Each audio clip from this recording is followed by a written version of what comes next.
Hello મિત્રો, કેમ છો તમે બધા મજામાં જશો? તો સ્વાગત છે અમારા એક નવા બ્લોગમાં. તો આજે આપણે બનાવવાનું છે કેરીનું અથાણું બનાવવાનું છે બધાને ઘરે. તો કેરીનું અથાણું બનાવતા જ હોય છે, ઉનાળો ચાલુ છે એટલે બધાને કેરીનું અથાણું ગમતા હોય.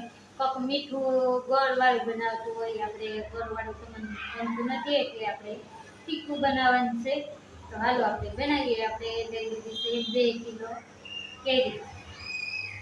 જોઈ શકો છો આપણે મસ્ત મજાના કટકાઈ કરી લીધા છે. જોઈ શકો છો 2 કિલો છે. જોઈ લો અડધી આમાં છે. હાલો તો પહેલાં આપણે આ છે ને એ કાઢી નાખશું, પછી આપણે મસ્ત મજાને ધોઈ નાખશું, પછી આપણે કેરીનું અથાણું બનાવીશું. તો હાલો પહેલાં આ કાઢી નાખીએ કેરીમાંથી.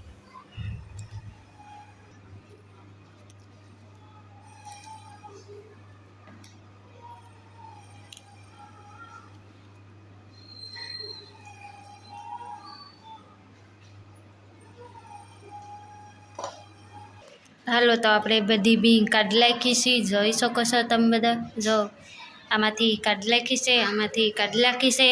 હાલો હવે આપણે કેરી ધોઈ નાખીએ. જો આપણે પાણી લઈ લીધું છે. તો હવે હાલો આપણે ધોઈ નાખીએ. એમાં કેરી નાખી દઈએ.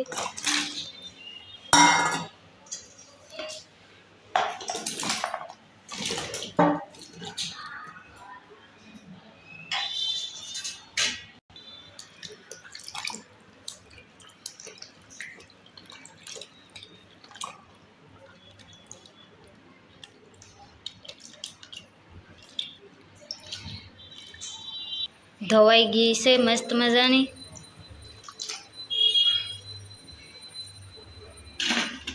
ડીશમાં કાઢી લઈએ.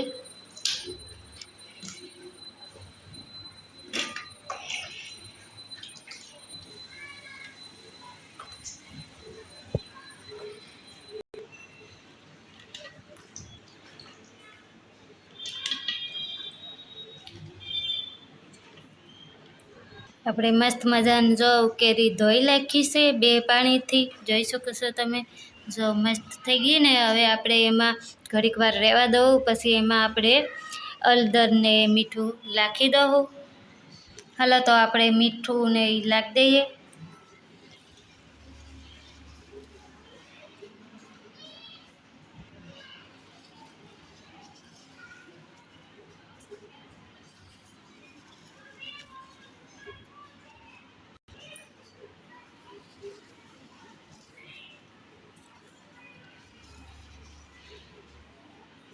હવે આપણે એમાં હળદર નાખી દઈએ. તમે બધા કેવી રીતના બનાવો છો એ પર કોમેન્ટ કરીને કહેજો કે એવું બધું વસ્તુ નાખો કે નથી નાખતા. એ જરી કોમેન્ટ કરીને કહેજો હું નાખો છો ને કેવી રીતના અથાણું બનાવો છો. પછી હળદર નાખીને આપણે મસ્ત સારી રીતે એને મિક્સ કરી નાખશું. હાલો તો આપણે મિક્સ કરી નાખીએ.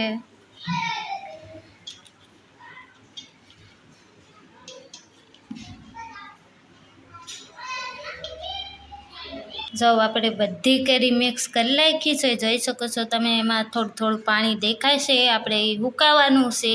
2 દી લાગશે સુકાવવાનું, એટલે 2 દી સુધી આપણે મસ્ત મજાનું સુકાઈ જાય કેરીનું અથાણું. પછી આપણે મસ્ત મજાનું કેરીનું અથાણું લાગી દઉં.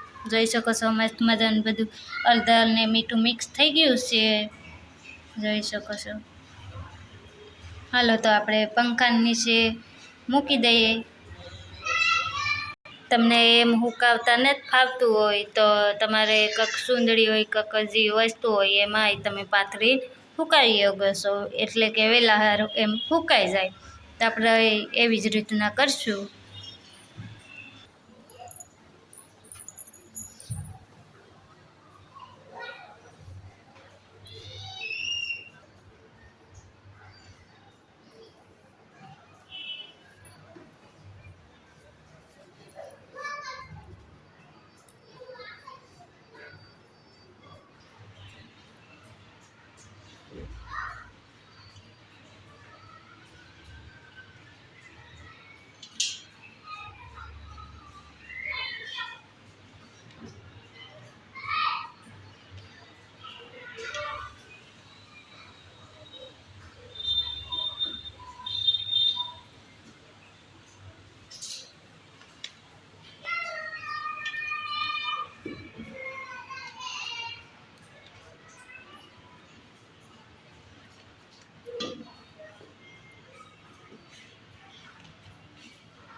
જોઈ શકો છો આપણે મસ્ત મજાની કેરી હુકાવા મૂકી દીધી છે.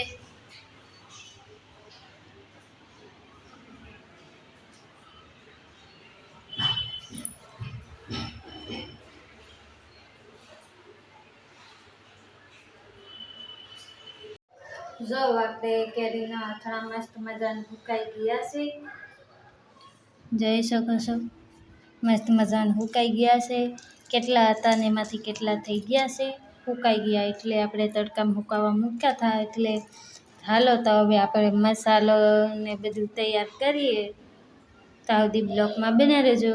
વિડીયો ગમ્યો હોય તો લાઈક શેર સબસ્ક્રાઈબ કરતા જાજો. જોઈ શકો છો આપણે બધા મસાલા એમાં લઈ લીધા છે. જો એટલો મસાલો લઈ લીધો છે આપણે. ને હાલો હવે આપણે તેલને એવું ગરમ કરવા મૂકી દઈએ. જો આપણે એટલું તેલ લઈ લીધું છે, ગરમ કરવા મૂકી દીધું છે. આપણે બોય નથી આપણે ગરમ કરવાનું, મીડિયમ જ ગરમ કરવાનું છે. હાલો તો જો મસ્ત મજાની એક આપણે કાચની બોરની લઈ લીધી છે. જોઈ શકો છો એમાં 2 કિલો જેટલું અંદર હમાઈ જાહે. હાલો તો આપણે સૌથી પહેલાં આપણી કેરી નાખી દઈએ એમાં. પછી આપણે મસાલો અને માથેથી તેલ નાખી દઉં એમાં.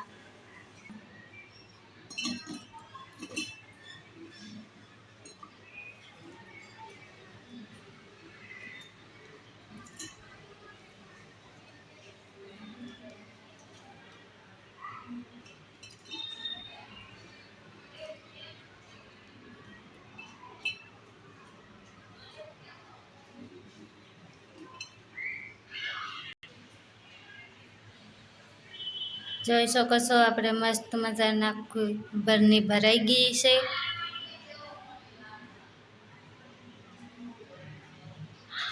હાલો તો આપણે એમાં મસાલો નાખી દઈએ.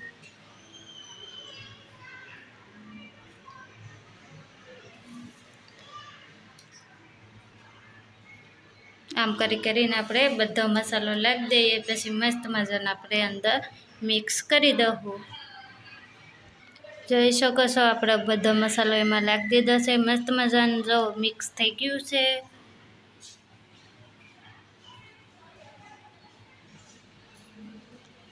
હાલો હવે આપણે એમાં તેલ નાખી દઈએ.